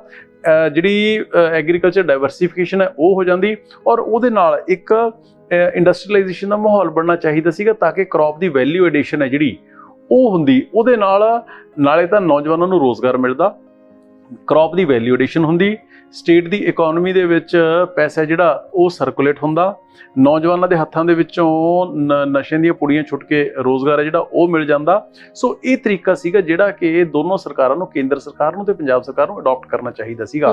ਪਰ ਅਨਫੋਰਚੂਨੇਟ ਟੂ ਸੇ, ਮੰਦਭਾਗਾ ਇਹ ਰਿਹਾ ਕਿ ਪੰਜਾਬ ਸਰਕਾਰ ਨੇ ਇਸ ਪਾਸੇ ਧਿਆਨ ਨਹੀਂ ਦਿੱਤਾ ਹੈਗਾ, ਤੇ ਕੇਂਦਰ ਸਰਕਾਰ ਤਾਂ ਹਮੇਸ਼ਾ ਮਤਰਈ ਵਾਲਾ ਸਲੂਕ ਹੈ ਜਿਹੜਾ, ਚਾਹੇ ਉਹ ਪਹਿਲਾਂ UP ਦੀ ਕਾਂਗਰਸ ਦੀ ਸਰਕਾਰ ਸੀਗੀ ਤੇ ਚਾਹੇ ਹੁਣ BJP ਦੀ ਸਰਕਾਰ ਹੈ, ਮਤਰਈ ਵਾਲਾ ਸਲੂਕ ਕਰਦੇ ਨੇ। ਸੋ ਇਸ ਸਮੇਂ ਲੋੜ ਹੈਗੀ ਕਿਸਾਨਾਂ ਨੂੰ ਪਰਾਂ ਧੱਕਣ ਦੀ ਨਹੀਂ, ਕਿਸਾਨਾਂ ਦੇ ਨਾਲ ਬੈਠ ਕੇ ਉਹਨਾਂ ਦੇ ਨਾਲ ਵਿਚਾਰ ਚਰਚਾ ਕਰਕੇ ਉਹਨਾਂ ਨੂੰ ਅਗਲੇ 20-30 ਸਾਲਾਂ ਦੇ ਵਿੱਚ, ਜੇ ਅੱਜ 65 ਤੋਂ ਲੈ ਕੇ 2020-21 ਦੇ ਵਿੱਚ ਤਕਰੀਬਨ 55 ਸਾਲਾਂ ਦੇ ਵਿੱਚ ਪੰਜਾਬ ਇੰਨੇ ਮਾੜੇ ਹਾਲਾਤਾਂ ਦੇ ਵਿੱਚ ਪਹੁੰਚ ਗਿਆ, ਤੇ ਇਹਨੂੰ ਕੱਢਣ ਦੇ ਲਈ ਵੀ 10-15 ਸਾਲ 20 ਸਾਲ ਲੱਗਣੇ ਨੇ। ਪਰ ਉਹ ਹੋਊਗਾ ਉਦੋਂ ਜਦੋਂ ਕੇਂਦਰ ਸਰਕਾਰ, ਜਦੋਂ ਪੰਜਾਬ ਸਰਕਾਰ ਤੇ ਨਾਲ ਕਿਸਾਨ ਜਥੇਬੰਦੀਆਂ ਦੇ ਲੀਡਰ ਸਾਹਿਬਾਨ ਨੂੰ ਤੇ ਕਿਸਾਨ ਭਰਾਵਾਂ ਨੂੰ ਬੈਠ ਕੇ ਵਿਚਾਰ ਚਰਚਾ ਕਰੇਗੀ ਜੀ ਕਿ ਹੁਣ ਪੰਜਾਬ ਨੂੰ ਡਾਇਵਰਸੀਫਿਕੇਸ਼ਨ ਵਾਲੇ ਪਾਸੇ ਲੈ ਕੇ ਜਾਣ ਦੀ ਲੋੜ ਹੈ। ਜੇ ਉਸ ਪਾਸੇ ਚੱਲਾਂਗੇ ਤੇ ਉਹਦੇ ਵਿੱਚ ਸਭ ਤੋਂ ਇੰਪੋਰਟੈਂਟ, ਜਦੋਂ ਡਾਇਵਰਸੀਫਿਕੇਸ਼ਨ ਹੋਏਗੀ ਤਾਂ ਉਹਦੀ ਅਸ਼ੋਰਡ ਪਰਚੇਜ਼ ਦੀ MSP ਦੇ ਉੱਪਰ ਗਾਰੰਟੀ ਹੈ ਜਿਹੜੀ ਉਹ ਸਰਕਾਰਾਂ ਨੂੰ ਦੇਣੀ ਚਾਹੀਦੀ ਹੈ। ਜੇ ਕੇਂਦਰ ਸਰਕਾਰ ਨਹੀਂ ਵੀ ਦਿੰਦੀ ਹੈਗੀ ਤੇ ਪੰਜਾਬ ਸਰਕਾਰ ਦੇਵੇ, ਔਰ ਇਹਦੇ ਨਾਲ ਇਹ ਸੌਖਾ ਇੰਨਾ ਹੈ ਕਿ ਜੇ ਤੁਸੀਂ ਅੱਜ ਤਕਰੀਬਨ 8-9 ਹਜ਼ਾਰ ਕਰੋੜ ਦਾ ਪਾਵਰ ਦਾ ਬਿੱਲ ਹੈ, ਜੇ ਸਪੋਜ਼ ਹੌਲੀ ਹੌਲੀ ਤੁਸੀਂ ਪੰਜਾਬ ਦੇ ਕਿਸਾਨਾਂ ਨੂੰ ਝੋਨੇ ਦੇ ਵਿੱਚੋਂ ਕੱਢ ਵੀ ਲੈਂਦੇ ਹੋ ਤੇ 6-7 ਹਜ਼ਾਰ ਕਰੋੜ ਤਾਂ ਸਿਰਫ ਔਰ ਸਿਰਫ ਪਾਵਰ ਸਬਸਿਡੀ ਦਾ ਜਿਹੜਾ ਜਾਂਦਾ ਹੈ, ਮੁਫਤ ਬਿਜਲੀ ਜਾਂਦਾ, ਉਹ ਬਚੇਗਾ ਸਰਕਾਰ ਨੂੰ, ਉਹੀ ਕਿਸਾਨਾਂ ਨੂੰ ਦਿੱਤਾ ਜਾ ਸਕਦਾ ਹੈ ਕੰਪਨਸੇਸ਼ਨ ਦੇ ਰੂਪ ਦੇ ਵਿੱਚ ਜਦੋਂ ਉਹ ਡਾਇਵਰਸੀਫਾਈ ਕਰਨਗੇ। ਸੋ ਇਹਦੇ ਵਾਸਤੇ ਬੜੀ ਡਿਟੇਲਡ ਪਲਾਨ ਦੀ ਲੋੜ ਹੈ, ਪਰ ਅਨਫੋਰਚੂਨੇਟਲੀ ਹੋ ਕੀ ਰਿਹਾ ਕਿ ਨਾਲੇ ਤਾਂ ਮੋਦੀ ਸਾਹਿਬ ਝੂਠ ਦੇ ਪਲੰਦਾ ਵੋਟਾਂ ਵੇਲੇ ਕਿਸਾਨਾਂ ਨੂੰ ਸੁਣਾ ਦਿੰਦੇ ਨੇ, ਨਾਲੇ ਕੈਪਟਨ ਅਮਰਿੰਦਰ ਸਿੰਘ ਜੀ ਲੋਲੀਪੌਪ ਦਿੰਦੇ ਨੇ, ਝੂਠੀਆਂ ਸੌਹਾਂ ਖਾਂਦੇ ਨੇ ਗੁਟਕਾ ਸਾਹਿਬ ਦੀਆਂ ਕਿ ਮੈਂ ਤੁਹਾਡੇ ਸਾਰੇ ਕਰਜ਼ੇ ਮਾਫ ਕਰ ਦੂੰਗਾ, ਮੈਂ ਇਹ ਕਰ ਦੂੰਗਾ, ਵਾਹ ਕਰ ਦੂੰਗਾ, ਪਰ ਹੁੰਦਾ ਕੁਝ ਨਹੀਂ ਹੈਗਾ ਔਨ ਗਰਾਊਂਡ। ਸੋ ਇਸ ਕਰਕੇ ਇਹਦੇ ਉੱਪਰ ਬੜੇ ਡਿਟੇਲਡ ਤਰੀਕੇ ਨਾਲ ਇਹਦੇ ਉੱਪਰ ਹੋਮਵਰਕ ਕਰਨ ਦੀ ਲੋੜ ਹੈ। ਇਹ ਚੀਜ਼ ਐਬਸੋਲਿਊਟਲੀ ਪੋਸੀਬਲ ਹੈ ਕਿ ਕਿਸਾਨੀ ਨੂੰ ਇਸ ਮੈਸਅਪ ਦੇ ਵਿੱਚੋਂ ਕੱਢ ਕੇ, ਇਸ ਕਰਜ਼ੇ ਵਾਲੀ ਮਾਹੌਲ ਦੇ ਵਿੱਚੋਂ ਕੱਢ ਕੇ ਕਿਸਾਨੀ ਨੂੰ ਪੈਰਾਂ ਸਿਰ ਖੜਾ ਕਰਨ ਦੇ ਲਈ ਕੋਸ਼ਿਸ਼ ਕਰਨ ਦੀ ਲੋੜ ਹੈ, ਔਰ ਇਹ ਹੋ ਸਕਦਾ। ਮੈਂ ਬੜਾ ਆਸਵੰਦ ਹਾਂ, ਪਰ ਹਾਂ ਉਹਦੇ ਲਈ ਪੋਲੀਟੀਕਲ ਕਲਾਸ ਨੂੰ ਕਿਸਾਨਾਂ ਦੇ ਪ੍ਰਤੀ, ਅੰਨਦਾਤਾ ਦੇ ਪ੍ਰਤੀ ਸਿੰਸੀਅਰ ਹੈ ਜਿਹੜਾ ਉਹ ਹੋਣਾ ਪਊਗਾ। ਤੁਸੀਂ ਗੱਲ ਕੀਤੀ ਆ ਕਿ ਜਿਹੜੀ ਸਾਡੀ ਖੇਤੀ ਹੈਗੀ ਆ ਕਣਕ ਦੀ ਕਹਿ ਲਈਏ, ਝੋਨੇ ਦੀ, ਉਹਦੇ ਵਿੱਚੋਂ ਨਿਕਲਣਾ ਪੈਣਾ ਆ। ਕਿੱਦਾਂ ਕੀ ਪਲੈਨਿੰਗ ਤੁਹਾਡੀ ਹੈਗੀ ਆ ਕਿ ਕੀ ਆਉਣ ਵਾਲੇ ਸਮੇਂ ਦੇ ਵਿੱਚ ਜੇਕਰ ਤੁਸੀਂ ਹੁਣ ਵਿੱਚ ਆਉਂਦੇ ਆ ਪੰਜਾਬ ਦੇ ਵਿੱਚ, ਤੇ ਇਸ ਨੂੰ ਕਿੱਦਾਂ ਚੇਂਜ ਕੀਤਾ ਜਾ ਸਕਦਾ? ਕਿਉਂਕਿ ਹਰ ਇੱਕ ਕਿਸਾਨ ਜਿਹੜਾ ਹੈਗਾ ਉਹਨਾਂ ਨੂੰ ਸਿਖਲਾਈ ਹੈਗੀ ਆ, ਈਜ਼ੀ ਹੈਗੀ ਕਣਕ ਬੀਜਣੀ ਜਾਂ ਝੋਨਾ ਬੀਜਣਾ ਉਹਨਾਂ ਨੂੰ ਸੌਖਾ ਆ। ਕੀ ਇਦਾਂ ਦਾ ਹੋਰ ਲਿਆ ਸਕਦੇ ਆ ਕਿ ਇਹਨੂੰ ਰਿਪਲੇਸ ਕਰ ਸਕੀਏ ਆਪਾਂ ਮੈਡਮ, ਇਹਦਾ ਜਿਹੜਾ ਬੈਨੀਫੀਸ਼ੀਅਲ ਹੋਵੇ ਕਿਸਾਨਾਂ ਵਾਸਤੇ? ਮੈਡਮ ਦੇਖੋ, ਹੁਣ ਫੈਸਲਾ ਇਹ ਕਰਨ ਦੀ ਲੋੜ ਹੈ ਕਿ ਤੁਸੀਂ ਸੌਖਾ ਕੰਮ ਕਰਨਾ ਹੈ ਕਿ ਸਹੀ ਕੰਮ ਕਰਨਾ ਹੈ। ਇਹ 'ਚ ਡਿਫਰੈਂਸ਼ੀਏਟ ਕਰਨ ਦੀ ਲੋੜ ਪੈਣੀ ਹੈ। 1960-65 ਦੇ ਵਿੱਚ ਕੀ ਪੰਜਾਬ ਦੇ ਕਿਸਾਨਾਂ ਨੂੰ ਪਤਾ ਸੀਗਾ ਕਿ ਝੋਨਾ ਕਿਵੇਂ ਬੀਜਣਾ ਹੈ? ਅੱਜ ਉਹ ਚੀਜ਼ ਝੋਨਾ ਬੀਜਣ ਲੱਗੇ, ਸਿੱਖ ਵੀ ਗਏ, ਸੌਖਾ ਵੀ ਹੋ ਗਿਆ। ਮੇਰੇ ਕਹਿਣ ਦਾ ਮਤਲਬ ਇਹ ਹੈ ਕਿ ਜਦੋਂ ਕੇਂਦਰ ਸਰਕਾਰ 23 ਫਸਲਾਂ ਦੇ ਉੱਪਰ MSP ਅਨਾਉਂਸ ਕਰਦੀ ਹੈ, ਐਸ਼ੋਰਡ ਪਰਚੇਜ਼ ਹੈ ਜਿਹੜੀ ਉਹ ਸਿਰਫ ਔਰ ਸਿਰਫ ਕਰਦੀ ਹੈ ਕਣਕ ਔਰ ਝੋਨਾ। ਜੇ ਉਹ ਬਾਕੀ ਦੀਆਂ 21 ਫਸਲਾਂ ਚ, ਇਹਦੇ ਵਿੱਚ ਚਾਹੇ ਸੂਰਜਮੁਖੀ ਹੈ, ਚਾਹੇ ਉਹ ਦਾਲਾਂ ਨੇ, ਚਾਹੇ ਕੋਈ ਸੀਰੀਅਲਸ ਨੇ, ਜੋ ਵੀ ਹੈ, ਜੇ ਉਹਨਾਂ ਦੇ ਉੱਪਰ ਸ਼ੂਗਰ ਕੇਨ ਹੈ, ਜੇ ਇਹਨਾਂ ਦੇ ਉੱਪਰ ਸਰਕਾਰ ਐਸ਼ੋਰਡ ਪਰਚੇਜ਼ ਦਵੇ ਤੇ ਕਿਸਾਨਾਂ ਨੇ ਤਾਂ ਵਿਚਾਰਿਆਂ ਨੇ ਉਹਦਾ ਦਿਨ ਤੋਂ ਲੈ ਕੇ ਰਾਤ ਤੱਕ 24 ਘੰਟੇ ਉਹਨਾਂ ਦੇ ਨਾਲ ਨੇ ਤਾਂ ਵਿਚਾਰਿਆਂ ਨੇ ਮਿੱਟੀ ਨਾਲ ਮਿੱਟੀ ਹੋਣਾ। ਉਹ ਝੋਨਾ ਛੱਡ ਦੇਣਗੇ, ਉਹ ਬਾਕੀ ਫਸਲਾਂ ਵੱਲ ਚੱਲ ਪੈਣਗੇ। ਕਿਸਾਨਾਂ ਦੀ ਡਿਪੈਂਡੈਂਸ ਕਣਕ ਔਰ ਝੋਨੇ ਤੇ ਇਸ ਕਰਕੇ ਹੋਈ ਹੈ ਕਿਉਂਕਿ 85% ਕਿਸਾਨਾਂ ਦੀ ਲੈਂਡ ਹੋਲਡਿੰਗ ਹੈ ਜਿਹੜੀ ਉਹ 5 ਏਕੜ ਤੋਂ ਘੱਟ ਹੈ। ਤੇ 5 ਏਕੜ ਤੋਂ ਘੱਟ ਵਾਲੇ ਕਿਸਾਨ ਨੇ ਜਦੋਂ ਪਹਿਲਾਂ ਆਪਦਾ ਤੇ ਆਪਦੇ ਪਰਿਵਾਰ ਦਾ ਪੇਟ ਵੀ ਪਾਲਣਾ ਹੈ, ਆਪਦੇ ਬੱਚਿਆਂ ਨੂੰ ਪੜ੍ਹਾਉਣਾ ਵੀ, ਉਹਨਾਂ ਦੀ ਵਿਆਹ ਸ਼ਾਦੀਆਂ ਵੀ ਕਰਨੀਆਂ ਨੇ, ਰੋਜ਼ਮਰਰਾ ਦੀਆਂ ਜ਼ਰੂਰਤਾਂ ਨੂੰ ਪੂਰਾ ਕਰਨਾ ਹੈ, ਤੇ ਫਿਰ ਅਗਲੇ ਸਾਲ ਦੀ ਜਿਹੜੀ ਫਸਲ ਹੈ ਉਹ ਵੀ ਤਿਆਰ ਕਰਨੀ ਹੈ। ਉਹ ਕਿਉਂਕਿ ਐਸ਼ੋਰਡ ਪਰਚੇਜ਼ ਹੈ ਕਣਕ ਔਰ ਝੋਨੇ ਦੇ ਉੱਪਰ, ਇਸ ਕਰਕੇ ਕਿਸਾਨ ਉਹਨਾਂ ਵਾਲੇ ਪਾਸੇ ਝੁਕਾਇਆ। ਜੇ ਸਰਕਾਰ ਇਹ ਕਹੇ ਕਿ ਜੀ ਅਸੀਂ ਬਾਕੀ 21 ਫਸਲਾਂ ਦੇ ਉੱਪਰ ਵੀ ਅਸੀਂ ਇਸ MSP ਦੇ ਰੇਟ ਦੇ ਉੱਪਰ ਐਸ਼ੋਰਡ ਪਰਚੇਜ਼ ਕਰਾਂਗੇ, ਤੇ ਕਿਸਾਨ ਹੌਲੀ ਹੌਲੀ ਉਧਰ ਸ਼ਿਫਟ ਹੋ ਜਾਣਗੇ। ਕਿੱਡੀ ਲੰਬੀ ਗੱਲ ਹੈ। ਕਿਸਾਨ, ਪੰਜਾਬ ਦਾ ਕਿਸਾਨ ਜੇ ਮੈਡਮ ਅਮਰੀਕਾ ਜਾ ਕੇ, ਜੇ ਆਸਟ੍ਰੇਲੀਆ ਜਾ ਕੇ, ਜੇ ਕੈਨੇਡਾ ਜਾ ਕੇ, ਜੇ ਉੱਥੇ ਕਾਮਯਾਬ ਹੋ ਸਕਦਾ ਹੈ ਤੇ ਪੰਜਾਬ ਦੇ ਵਿੱਚ ਕਾਮਯਾਬ ਕਿਉਂ ਨਹੀਂ ਹੋ ਸਕਦਾ ਹੈਗਾ? ਕੱਛ ਦੇ ਇਲਾਕੇ 'ਚ ਜਾ ਕੇ, ਯੂਪੀ ਦੇ ਤਰਾਈ ਦੇ ਇਲਾਕੇ 'ਚ ਜਾ ਕੇ, ਜਿੱਥੇ ਬੀਆਬਾਨ ਹੁੰਦਾ ਸੀਗਾ, ਜਿੱਥੇ ਰੇਗਿਸਤਾਨ ਹੁੰਦਾ ਸੀਗਾ, ਪੰਜਾਬ ਦੇ ਕਿਸਾਨਾਂ ਨੇ ਉਹ ਹਰੇ ਭਰੇ ਕਰਤੇ, ਤੇ ਪੰਜਾਬ ਦੇ ਕਿਸਾਨਾਂ ਨੂੰ ਆਪਦੀ ਹੀ ਜ਼ਮੀਨ ਦੇ ਉੱਪਰ ਫਸਲ ਦੇ ਵਿੱਚ ਡਾਇਵਰਸੀਫਿਕੇਸ਼ਨ ਕੀ ਪ੍ਰੋਬਲਮ ਹੈ? ਪਰ ਇਹਦੇ ਲਈ ਆਲ ਸੈਡ ਐਂਡ ਡਨ, ਮੈਂ ਫਿਰ ਉਹੀ ਗੱਲ ਆਊਂਗਾ, ਇਹਦੀ ਜਿਹੜੀ ਪ੍ਰਾਇਮਰੀਲੀ ਤੌਰ ਦੇ ਉੱਪਰ ਜ਼ਿੰਮੇਵਾਰੀ ਬਣਦੀ ਹੈ, ਇਹਦੇ ਲਈ ਇਨੀਸ਼ੀਏਟਿਵ ਲੈਣ ਦੀ ਲੋੜ ਹੈ, ਜਿਹੜੀ ਇਹਦੇ ਲਈ ਉਪਰਾਲੇ ਕਰਨ ਦੀ ਲੋੜ ਹੈ। ਉਹਦੇ ਲਈ ਪਹਿਲ ਹੈ ਜਿਹੜੀ ਉਹ ਸਰਕਾਰ ਨੂੰ ਕਰਨੀ ਪਊਗੀ, ਸਰਕਾਰ ਨੂੰ ਮਾਹੌਲ ਸਿਰਜਣਾ ਪਊਗਾ, ਤੇ ਹੌਲੀ ਹੌਲੀ ਕਿਸਾਨਾਂ ਨੂੰ ਕੌਨਫੀਡੈਂਸ ਦੇ ਵਿੱਚ ਲੈ ਕੇ ਉਹਨਾਂ ਦੀ ਸਹਿਮਤੀ ਦੇ ਨਾਲ ਹੌਲੀ ਹੌਲੀ ਸ਼ਿਫਟਿੰਗ ਹੈ ਜਿਹੜੀ ਉਹ ਬੜੇ ਈਜ਼ੀਲੀ ਕੀਤੀ ਜਾ ਸਕਦੀ ਹੈ। ਔਰ ਜਿਹੜੀ ਮੈਂ ਗੱਲ ਕੀਤੀ ਕਿ ਡਾਇਵਰਸੀਫਿਕੇਸ਼ਨ, ਸਪੋਜ਼ ਮੈਂ ਤੁਹਾਨੂੰ ਇੱਕ ਐਗਜ਼ਾਮਪਲ ਦੇ ਦਿੰਦਾ। ਪੰਜਾਬ ਦੇ ਵਿੱਚ ਜੇ ਅੱਜ ਇਸ ਤਰੀਕੇ ਦਾ ਮਾਹੌਲ ਸਰਕਾਰ ਬਣਾਵੇ ਕਿ ਜੀ ਅਸੀਂ 5 ਜ਼ੋਨ ਨੇ, ਜਲੰਧਰ ਵਾਲੇ ਪਾਸੇ ਆਲੂ ਬੜਾ ਹੁੰਦਾ ਹੈ, ਅਬੋਹਰ ਫਾਜ਼ਿਲਕਾ ਦੀ ਸਾਈਡ ਸਿਟਰਸ ਫਰੂਟ, ਕੀਨੂ ਔਰ ਸੰਤਰਾ ਵਗੈਰਾ ਬੜਾ ਹੁੰਦਾ ਹੈ, ਬਠਿੰਡਾ ਬੁਲਾਡਾ ਕਾਟਨ ਬੈਲਟ ਹੈ, ਇਧਰਲੇ ਹੁਸ਼ਿਆਰਪੁਰ ਵਾਲੀ ਸਾਈਡ ਫਲਾਰੀਕਲਚਰ ਹੈ ਜਿਹੜੀ ਉਹ ਹੋ ਸਕਦੀ ਹੈ। ਜੇ ਇਹ ਜ਼ੋਨਸ ਬਣਾ ਕੇ ਇਹਨਾਂ ਜ਼ੋਨਾਂ ਦੇ ਵਿੱਚ ਇਹਨਾਂ ਫਸਲਾਂ ਨੂੰ ਪ੍ਰਮੋਟ ਕੀਤਾ ਜਾਵੇ ਤੇ ਇਹਦੇ ਉੱਪਰ ਐਸ਼ੋਰਡ ਪਰਚੇਜ਼ ਦੀ ਗਾਰੰਟੀ MSP ਦੇ ਉੱਪਰ ਸਰਕਾਰ ਦੇਵੇ ਤੇ ਡਾਇਵਰਸੀਫਾਈ ਹੋ ਜਾਏਗਾ। ਕਿੱਡਾ ਔਖਾ ਕੰਮ ਹੈ, ਉਹ ਸਾਰਾ ਕੁਝ ਸਕਦਾ, ਪਰ ਇਨੀਸ਼ੀਏਟਿਵਸ ਨੇ ਜਿਹੜੇ ਉਸ ਗਵਰਨਮੈਂਟ ਨੂੰ ਲੈਣੇ ਪੈਣਗੇ। ਤੇ ਸੇਮ ਟਾਈਮ ਤੁਸੀਂ ਗੱਲ ਕੀਤੀ ਆ ਐਜੂਕੇਸ਼ਨ ਤੇ ਜੌਬ ਕ੍ਰੀਏਸ਼ਨਸ ਦੀ ਯੂਥ ਵਾਸਤੇ, ਤੇ ਸੇਮ ਟਾਈਮ ਇੱਕ ਪਾਸੇ ਜਿਹੜੇ ਐਜੂਕੇਸ਼ਨ ਦੇਣ ਵਾਲੇ ਟੀਚਰਸ ਹੈਗੇ ਆ ਉਹ ਵਿਚਾਰੇ ਧਰਨੇ ਲਾ ਕੇ ਬੈਠੇ ਆ। ਅੱਜ ਪੰਜਾਬ ਦਾ ਹਰ ਵਰਗ ਦਾ ਜਿੱਦਾਂ ਆਪਾਂ ਕਹਿ ਲਈਏ, ਭਾਵੇਂ ਗੱਲ ਕਰੀਏ ਮੈਡੀਕਲ ਸਟਾਫ ਦੀ, ਮੈਡੀਕਲ ਜਿਹੜੇ ਹੈਗੇ ਆ ਅਹੁਦਿਆਂ ਵਾਲੇ ਆ, ਚਾਹੇ ਆਪਾਂ ਟੀਚਰਸ ਦੀ ਗੱਲ ਕਰੀਏ, ਹਰ ਇੱਕ ਆਪਣੇ ਹੱਕਾਂ ਲਈ ਆਪਣੀ ਪੇ ਰਾਈਜ਼ ਜਿਹੜੀ ਹੈਗੀ ਆ, ਚਾਹੇ ਉਹਨਾਂ ਦੀਆਂ ਪਰਮਾਨੈਂਟ ਜੌਬਸ ਨੂੰ ਲੈ ਕੇ ਧਰਨਿਆਂ ਤੇ ਬੈਠਾ ਆ। ਜੇ ਤੁਸੀਂ ਆਨੇ ਆ ਹੋਣ ਦੇ ਵਿੱਚ ਤੇ ਕਿੱਦਾਂ ਇਹ ਪੋਸੀਬਲ ਹੈਗਾ ਆ ਕਿ ਕੀ ਲੈ ਕੇ ਆਓਗੇ ਕਿ ਐਜੂਕੇਸ਼ਨ ਨੂੰ ਇੰਪਰੂਵ ਕਰੋਗੇ ਤੇ ਸੇਮ ਟਾਈਮ ਜੌਬ ਕ੍ਰੀਏਸ਼ਨ ਜਿਹੜੀ ਹੈਗੀ ਆ ਉਹ ਕਿੱਦਾਂ ਕਰੋਗੇ ਯੂਥ ਵਾਸਤੇ? ਮੈਡਮ ਦੇਖੋ, ਜੌਬ ਕ੍ਰੀਏਸ਼ਨ ਜਿਹੜੀ ਹੋਣੀ ਹੈ ਉਹਦੇ 'ਚ 100% ਸਰਕਾਰ, ਜੇ ਆਪਾਂ ਕਿ ਹਰੇਕ ਪੰਜਾਬ 'ਚ 55 ਲੱਖ ਪਰਿਵਾਰ ਹੈ, 55 ਲੱਖ ਸਰਕਾਰੀ ਨੌਕਰੀ ਮਿਲ ਜਾਣਗੀਆਂ, ਉਹ ਦੈਟ ਇਜ਼ ਨਾਟ ਪੋਸੀਬਲ। ਹਾਂਜੀ, ਆਪਾਂ ਮੈਂ ਸਰਕਾਰੀ ਮੈਂ ਤੁਹਾਨੂੰ ਸਾਰਾ ਮੈਂ ਕੋਈ ਪੋਲੀਟੀਕਲ ਲੋਲੀਪੌਪ ਦੇਣ ਦੀ ਮੈਨੂੰ ਲੋਕਾਂ ਨੂੰ ਆਦਤ ਨਹੀਂ ਹੈਗੀ। ਮੈਂ ਬੜੀ ਸਪਸ਼ਟ ਗੱਲ ਕਰਦਾ। ਗੱਲ ਇਹ ਹੈ, ਹੁਣ ਇਹ 'ਚ ਤੁਸੀਂ ਦੋ ਇਸ਼ੂਜ਼ ਨੂੰ ਕਲੱਬ ਕੀਤਾ ਹੈ। ਨੰਬਰ 1, ਜਿਹੜੇ ਆਲਰੇਡੀ ਪੰਜਾਬ ਦੇ ਵਿੱਚ ਹਰੇਕ ਵਰਗ, ਖਾਸ ਤੌਰ ਤੇ ਮੁਲਾਜ਼ਮ, ਚਾਹੇ ਉਹ ਟੀਚਰ ਨੇ, ਚਾਹੇ ਡਾਕਟਰ ਨੇ, ਚਾਹੇ ਸਫਾਈ ਕਰਮਚਾਰੀ ਨੇ, ਉਹ ਧਰਨੇ ਦੇ ਉੱਪਰ ਚੱਲ ਰਹੇ ਨੇ। ਇਹਨਾਂ ਦੀਆਂ ਸਹੀ ਜਾਇਜ਼ ਹੱਕ ਹਕੂਕ ਦੀਆਂ ਮੰਗਾਂ ਜਿਹੜੀਆਂ ਕਰ ਰਹੇ ਨੇ, ਉਹ ਇਮੀਡੀਏਟਲੀ ਸਰਕਾਰ ਨੂੰ ਮੰਨਣੀਆਂ ਚਾਹੀਦੀਆਂ ਨੇ। ਅਨਫੋਰਚੂਨੇਟ ਪਾਰਟ ਇਹ ਹੈ ਕਿ ਟੀਚਰ, ਖਾਸ ਤੌਰ ਤੇ ਜਿਹੜਾ ਕਿ ਅਧਿਆਪਕ ਦੇਸ਼ ਦਾ ਨਿਰਮਾਤਾ ਹੈ, ਉਹ ਅੱਜ ਸੜਕਾਂ ਦੇ ਉੱਪਰ ਹੈ ਤੇ ਉਹਦੇ ਨਾਲ ਜੋ ਹਰ ਰੋਜ਼ ਉਹਨਾਂ ਦੇ ਉੱਪਰ ਲਾਠੀ ਚਾਰਜ ਹੁੰਦੇ ਨੇ, ਉਹ ਉਸ ਤੋਂ ਅਣਮਨੁੱਖੀ ਵਿਵਹਾਰ ਹੈ ਜਿਹੜਾ ਹੋ ਨਹੀਂ ਸਕਦਾ ਹੈਗਾ।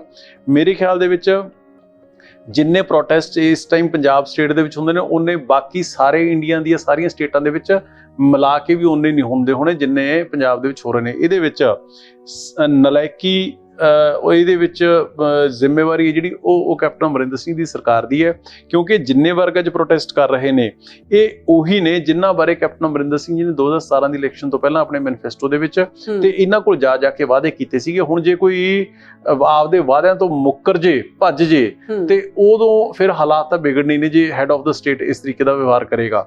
ਇਹ ਸਾਰਾ ਕੁਝ ਐਬਸੋਲੂਟਲੀ ਪੋਸੀਬਲ ਹੈ। ਦਿੱਲੀ ਦੇ ਵਿੱਚ ਮੈਂ ਜ਼ਿਆਦਾ ਵੱਡੀ ਗੱਲ ਨਹੀਂ ਕਰੂੰਗਾ, ਪਰ ਦਿੱਲੀ ਦੇ ਵਿੱਚ not even a single employee is on roads on strike। ਉਹ ਆਪਦੇ ਕੰਮਾਂ ਦੇ ਵਿੱਚ ਨੇ, ਦਫ਼ਤਰਾਂ ਦੇ ਵਿੱਚ ਨੇ, ਤੇ ਇੱਥੇ ਦਫ਼ਤਰ ਖਾਲੀ ਪਏ ਨੇ। ਆਪਦੇ ਹੱਕ ਹਕੂਕ ਦੀ ਲੜਾਈ ਮੁਲਾਜ਼ਮ ਨੇ ਜਿਹੜੇ ਸੜਕਾਂ ਦੇ ਉੱਪਰ ਲੜ ਰਹੇ ਨੇ। ਦੂਜੀ ਗੱਲ ਤੁਸੀਂ ਕੀਤੀ ਜੌਬ ਕ੍ਰੀਏਸ਼ਨ ਦੀ। ਦੇਖੋ, ਜੌਬ ਕ੍ਰੀਏਸ਼ਨ ਦੇ ਲਈ ਮਾਹੌਲ ਹੈ, ਜਿਹੜਾ ਐਟਮੋਸਫੇਅਰ ਹੈ, ਸਰਕਾਰਾਂ ਦਾ ਕੰਮ ਅਜਿਹਾ ਮਾਹੌਲ ਸਿਰਜਣ ਦਾ ਹੁੰਦਾ ਹੈ ਜਿਹਦੇ ਵਿੱਚ ਹਰੇਕ ਨੌਜਵਾਨ, ਜੇ ਕਿਸੇ ਵੀ ਸਮਾਜ ਦਾ, ਕਿਸੇ ਦੇਸ਼ ਦਾ ਜਾਂ ਕਿਸੇ ਰਾਜ ਦਾ, ਮੈਡਮ, ਜੇ ਕੋਈ ਸਭ ਤੋਂ ਇੰਪੋਰਟੈਂਟ ਐਸੈਟ ਹੈ, ਸਭ ਤੋਂ ਵੱਡਾ ਸਰਮਾਇਆ ਹੈ, ਤਾਂ ਉੱਥੋਂ ਦਾ ਯੂਥ ਹੁੰਦਾ ਹੈ ਕਿ ਜਿਹਨੇ 18, 20, 22, 24 ਸਾਲ ਦੀ ਉਮਰ ਦੇ ਵਿੱਚ ਪੜ੍ਹਾਈ ਕਰਕੇ ਉਸ ਤੋਂ ਬਾਅਦ 35, 40, 50 ਸਾਲ ਦੇਸ਼ ਦੀ, ਕੰਟਰੀ ਦੀ ਔਰ ਸੋਸਾਇਟੀ ਦੀ ਇਕੋਨਮੀ ਦੇ ਵਿੱਚ ਕੰਟਰੀਬਿਊਟ ਕਰਨਾ ਹੈ। ਅੱਜ ਬੱਚਾ ਸਾਡਾ, ਨੌਜਵਾਨ ਮੁੰਡੇ ਕੁੜੀਆਂ ਸਾਰੇ ਬਾਹਰ ਨੂੰ ਭੱਜ ਰਹੇ ਨੇ ਕਿਉਂਕਿ ਇੱਥੇ ਐਟਮੋਸਫੇਅਰ ਨਹੀਂ ਹੈਗਾ। ਐਟਮੋਸਫੇਅਰ ਕ੍ਰੀਏਟ ਕਰਨ ਦੀ ਜ਼ਿੰਮੇਵਾਰੀ ਹੈ ਜਿਹੜੀ, ਉਹ ਪ੍ਰਾਇਮਰੀਲੀ ਤੌਰ ਦੇ ਉੱਪਰ ਸਰਕਾਰ ਦੀ ਬਣਦੀ ਹੈ, ਪੋਲੀਟੀਕਲ ਕਲਾਸ ਦੀ ਬਣਦੀ ਹੈ। ਅੱਜ ਹੁਣ ਮੈਂ, ਤੁਸੀਂ ਕਿਹਾ ਵੀ ਐਮਪਲੋਇਮੈਂਟ ਜਨਰੇਟ ਕਿੱਥੋਂ ਕਰੋਗੇ, ਮੈਂ ਤੁਹਾਨੂੰ ਸਿਰਫ ਇੱਕੋ ਹੀ ਗੱਲ ਦੇ ਵਿੱਚ ਸਾਰੀਆਂ ਗੱਲਾਂ ਸਮੇਟ ਦੂੰਗਾ। ਜਦੋਂ ਕੈਪਟਨ ਅਮਰਿੰਦਰ ਸਿੰਘ ਜੀ ਦੀ ਸਰਕਾਰ ਆਉਣੀ ਸੀਗੀ, 2016 ਦੇ ਐਂਡ ਦੇ ਵਿੱਚ ਹੀ ਇੱਕ RTI ਆਈ ਸੀਗੀ ਜਿਹਦੇ 'ਚ ਇਹ ਕਿਹਾ ਗਿਆ ਸੀਗਾ ਕਿ 18,900 ਦੇ ਕਰੀਬ ਇੰਡਸਟਰੀ ਹੈ ਜਿਹੜੀ ਉਹ ਅਕਾਲੀ ਦਲ ਭਾਜਪਾ ਦੇ ਸਰਕਾਰ ਦੇ ਸਮੇਂ ਉਹ ਪੰਜਾਬ ਦੇ ਵਿੱਚੋਂ 18,900 ਪਲਾਇਨ ਕਰ ਗਈ ਹੈ ਬਾਹਰ। ਹੁਣ ਜੇ ਮੈਡਮ 18,900 ਯਾਨੀ ਕਿ ਤਕਰੀਬਨ 19,000 ਇੰਡਸਟਰੀਜ਼ ਨੂੰ ਜੇ ਤੁਸੀਂ ਉਹਦੇ 'ਚ 100 ਬਹੁਤ ਵੱਡੀਆਂ ਇੰਡਸਟਰੀਆਂ ਵੀ ਗਈਆਂ ਨੇ, ਵੱਡੇ ਜੇ ਤੁਸੀਂ ਟਰਾਈਡੈਂਟ ਦੀ ਗੱਲ ਕਰ ਲਓ, ਤੁਸੀਂ ਹੀਰੋ ਗਰੁੱਪ ਦੀ ਗੱਲ ਕਰ ਲਓ, ਇਹ ਬਾਹਰਲੀਆਂ ਸਟੇਟਾਂ ਦੇ ਵਿੱਚ ਮੂਵ ਕੀਤੇ ਨੇ। ਜੇ ਇੱਕ ਦੇ ਵਿੱਚ 100 ਦੇ ਕਰੀਬ EMPLOYEES ਦੀ ਵੀ ਗੱਲ ਕਰ ਲਓ ਤੁਸੀਂ, ਤੇ 25 ਲੱਖ ਨੌਕਰੀਆਂ ਨੇ ਜਿਹੜੀਆਂ ਉਹ ਇਹ 19,000 ਇੰਡਸਟਰੀ ਦੇ ਬਾਹਰ ਜਾਣ ਕਰਕੇ ਉਹ ਹਿੱਟ ਹੋ ਗਈਆਂ। ਜੇ ਇੱਥੇ ਮਾਹੌਲ ਇਹ ਹੋਵੇ, ਇੱਥੇ ਡਰ ਭੈ ਦਾ ਮਾਹੌਲ ਨਾ ਹੋਵੇ, ਇੱਥੇ ਇੰਸਪੈਕਟਰੀ ਰਾਜ ਦਾ ਤੇ ਲੁੱਟ ਘਸੁੱਟ ਦਾ ਮਾਹੌਲ ਨਾ ਹੋਵੇ ਸਰਕਾਰ ਵੱਲੋਂ ਵਪਾਰੀਆਂ ਦੇ ਉੱਪਰ, ਇੰਡਸਟਰੀ ਦੇ ਉੱਪਰ, ਤੇ ਐਮਪਲੋਇਮੈਂਟ ਜਨਰੇਸ਼ਨ ਦੇ ਹਜ਼ਾਰਾਂ ਮੌਕੇ ਨੇ ਜਿਹੜੇ ਪੈਦਾ ਕੀਤੇ ਜਾ ਸਕਦੇ ਨੇ। ਸੋ ਇਹ ਐਟਮੋਸਫੀਅਰ ਬਣਾਉਣ ਦੀ ਜ਼ਿੰਮੇਵਾਰੀ ਹੈ ਜਿਹੜੀ ਉਹ ਸਰਕਾਰ ਦੀ ਹੁੰਦੀ ਹੈ। ਔਰ ਇਹਦੇ ਨਾਲ ਇੱਕ ਅੱਗੇ ਮਲਟੀਪਲ ਇਫੈਕਟ ਹੁੰਦਾ ਹੈ। ਜਦੋਂ ਨੌਜਵਾਨ ਬੱਚਾ, ਮੁੰਡਾ ਜਾਂ ਕੁੜੀ ਵਿਹਲਾ ਫਿਰਨ ਦੀ ਬਜਾਏ ਉਹ ਜੌਬ ਤੇ ਜਾਏਗਾ, ਉਹ ਪੈਸੇ ਕਮਾਏਗਾ, ਆਪਦਾ ਘਰ ਦਾ ਕੰਮ ਚਲਾਏਗਾ, ਉਹੀ ਪੈਸਾ ਹੈ ਉਹ ਇਕਨੋਮੀ ਦੇ ਵਿੱਚ ਆਉਣਾ, ਉਹ ਕੋਈ ਬਾਜ਼ਾਰ 'ਚ ਜੋ ਵੀ ਖਰੀਦੇਗਾ ਫਿਰ ਉਹ ਟੈਕਸਿਸ ਉਹ 'ਤੇ ਆਉਣੇ ਨੇ। ਸੋ ਇੱਕ ਵਾਰੀ ਜਦੋਂ ਇੱਕ ਪੈਸਾ ਜਨਰੇਟ ਹੁੰਦਾ ਹੈ ਨਾ ਜੀ, ਦੈਟ ਮਲਟੀਪਲਾਈਜ਼ 5 to 6 ਟਾਈਮਸ, ਉਹ 5 ਤੋਂ 6 ਵਾਰੀ ਉਹਦਾ ਇੰਪੈਕਟ ਹੈ ਜਿਹੜਾ ਉਹ ਆਉਂਦਾ ਸੋਸਾਇਟੀ ਦੇ ਵਿੱਚ। ਸੋ ਇਸ ਕਰਕੇ ਉਹਦੇ ਨਾਲ ਨੌਜਵਾਨਾਂ ਨੂੰ ਨਸ਼ਿਆਂ ਤੋਂ ਦੂਰ ਕੀਤਾ ਜਾ ਸਕਦਾ, ਸਟੇਟ ਦੀ ਇਕਨੋਮੀ ਨੂੰ ਵਧੀਆ ਤਰੀਕੇ ਨਾਲ ਚਲਾਇਆ ਜਾ ਸਕਦਾ ਹੈ, ਜਿਹੜਾ ਸਾਡਾ ਹਿਊਮਨ ਰਿਸੋਰਸ ਬਾਹਰਲੇ ਮੁਲਕਾਂ ਨੂੰ ਭੱਜ ਰਿਹਾ ਅੱਜ ਐਟ ਐਵਰੀ ਕਾਸਟ, ਉਹ ਰੁਕ ਸਕਦਾ ਹੈ। ਸੋ ਐਮਪਲੋਇਮੈਂਟ ਜਨਰੇਸ਼ਨ ਦੀਆਂ ਓਪਰਚੁਨਿਟੀਜ਼ ਕ੍ਰੀਏਟ ਕਰਨ ਦਾ ਮਾਹੌਲ ਔਰ ਜ਼ਿੰਮੇਵਾਰੀ ਸਰਕਾਰ ਦੀ ਹੈ, ਤੇ ਇਹ ਬੜੇ ਈਜ਼ੀਲੀ ਹੋ ਸਕਦਾ ਹੈ, ਪਰ ਉਸ ਪਾਸੇ ਧਿਆਨ ਹੀ ਕਿਸੇ ਦਾ ਨਹੀਂ ਹੈ। ਅਰੋੜਾ ਸਾਹਿਬ, ਜਿੱਦਾਂ ਦਿੱਲੀ ਦੇ ਵਿੱਚ ਕੇਜਰੀਵਾਲ ਸਾਹਿਬ ਨੇ ਜਿੱਦਾਂ ਗਵਰਨਮੈਂਟ ਸਕੂਲ ਜਿਹੜੇ ਹੈਗੇ ਆ ਉਹਨਾਂ ਨੂੰ ਕਾਫੀ ਹਾਈ ਸਟੈਂਡਰਡ ਦੇ ਦਿੱਤਾ ਆ, ਤੇ ਪੰਜਾਬ ਦੇ ਵਿੱਚ ਹਜੇ ਵੀ ਚੀਜ਼ ਜਿਹੜੀ ਇਹ ਨਹੀਂ ਹੈਗੀ, ਕਿਉਂਕਿ ਲੋਕ ਜਿਹੜੇ ਹੈਗੇ ਆ, ਆਮ ਜਿਹੜੀ ਜਨਤਾ ਹੈਗੀ ਆ, ਭਾਵੇਂ ਮਿਡਲ ਕਲਾਸ ਆਪਾਂ ਕਹਿ ਲਈਏ, ਆਵਾਮ ਹੈਗੀ ਆ, ਉਹ ਵੀ ਆਪਣੇ ਬੱਚਿਆਂ ਨੂੰ ਇਹ ਕਹਿੰਦੀ ਕਿ ਪ੍ਰਾਈਵੇਟ ਸਕੂਲਾਂ ਦੀ ਐਜੂਕੇਸ਼ਨ ਜਿਹੜੀ ਹੈਗੀ ਉਹ ਬੈਟਰ ਆ।